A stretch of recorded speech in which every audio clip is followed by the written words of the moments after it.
Hi babies, welcome to my channel, or welcome back if you are not new here. My name is Sarah. I'm an intuitive tarot therapy reader. I am a certified professional life coach. Oh boy. And I am also a certified Reiki practitioner.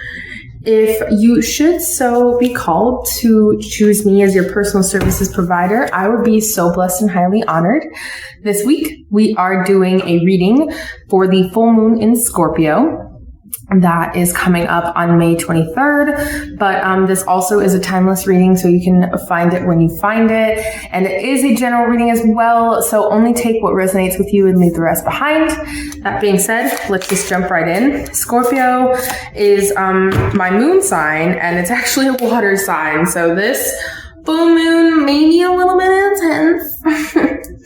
So those of us with the fucking Scorpio moon, sun or moon signs, we might want to be extra gentle and extra observant at this time.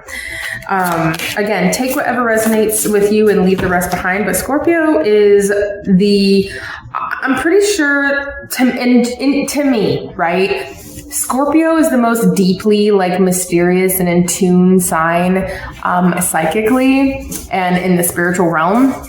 So among pretty much any of the signs, like Cancer, all the water signs, typically speaking, are going to be very in tune people and intuitive people, intuitively driven.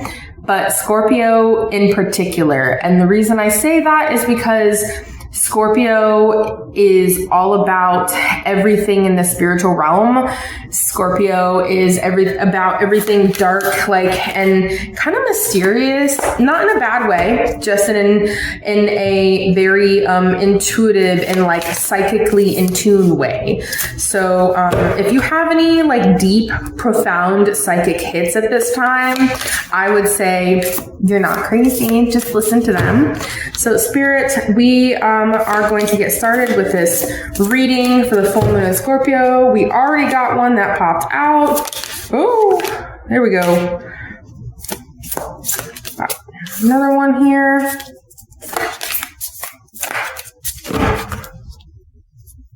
Really feeling real fumbly with my cards today. Okay. A couple different swords cards here. The first three. Two more cards, please. The cards are also feeling a little bit sticky.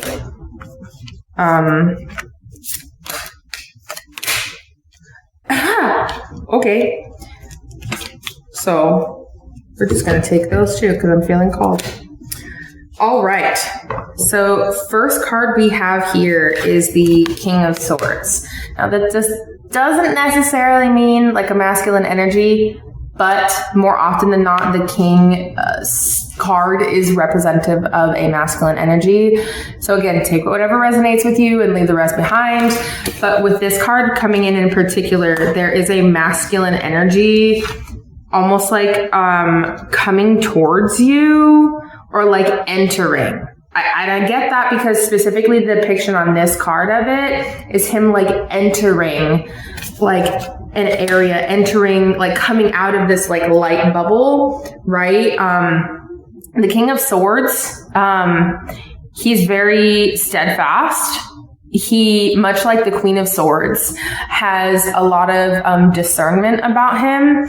And sometimes he also can have the air of almost stoicism about him.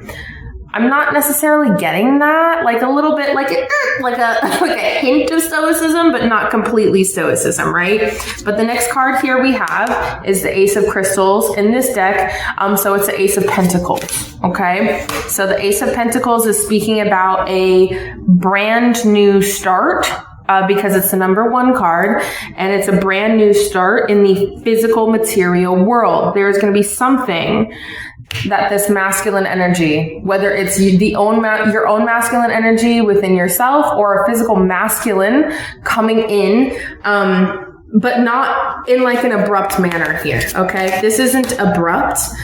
So this is coming in and almost like walking very gently, very eagerly, but like very gently, like taking care. That's what I'm looking for, taking care.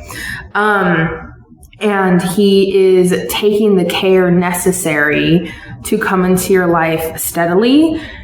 That is bringing this new beginning in the material world for you. The next card we have here is the Page of Swords. Pages to me are students. I don't think I've ever described them as that before, but it's coming out now because that's the perfect word for it.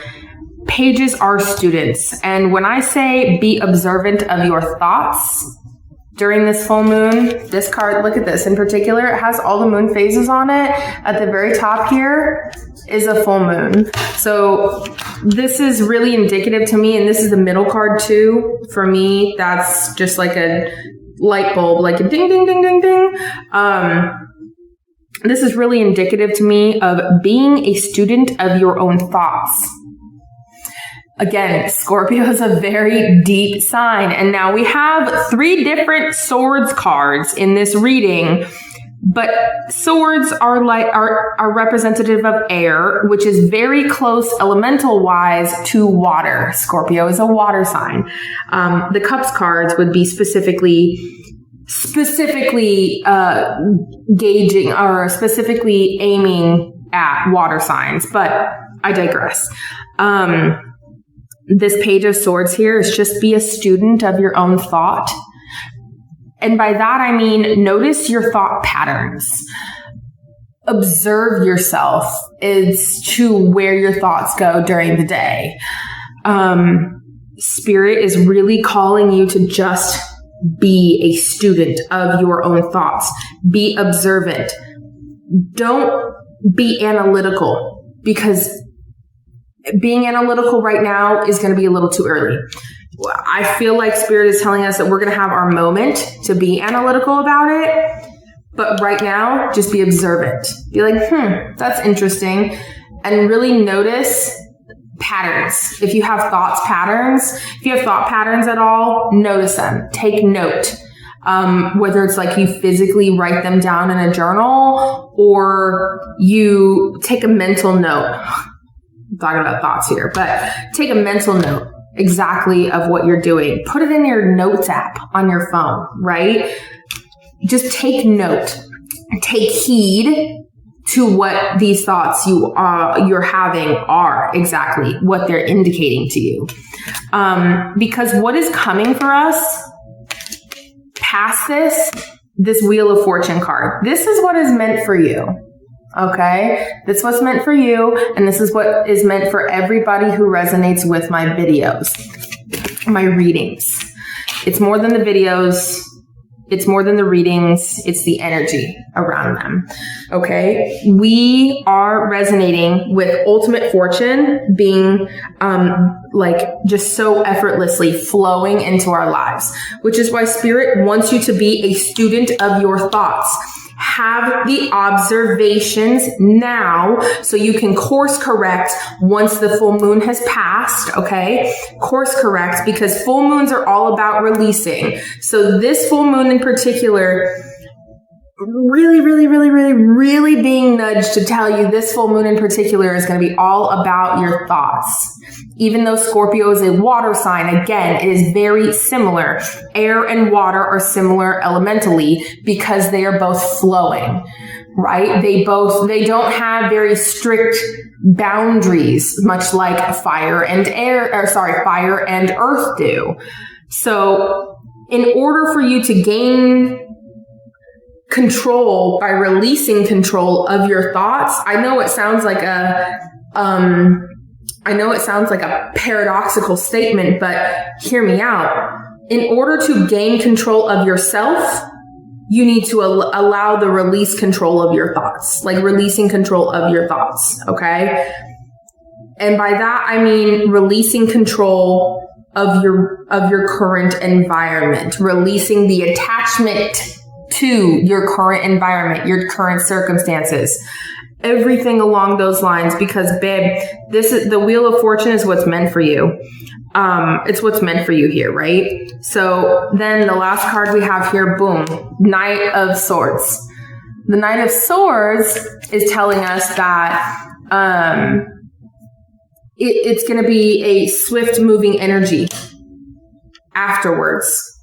After we take note of this, in order to get to the Wheel of Fortune here, after we become a student and have finished being a student of our thoughts, it is time for us to put into practice, with this Knight of Swords, it's time for us to put into practice what our thoughts are trying to, what our thoughts are holding us back from, and releasing that and moving forward with that. I hope that this has given you some insight and can help you navigate this upcoming full moon in Scorpio, babe. I thank you so much for tuning into me again. I appreciate it. I feel like this is all I'm called to do right now with regards to a reading.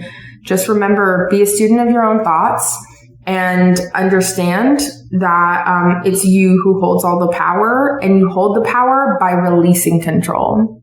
I love you all very much.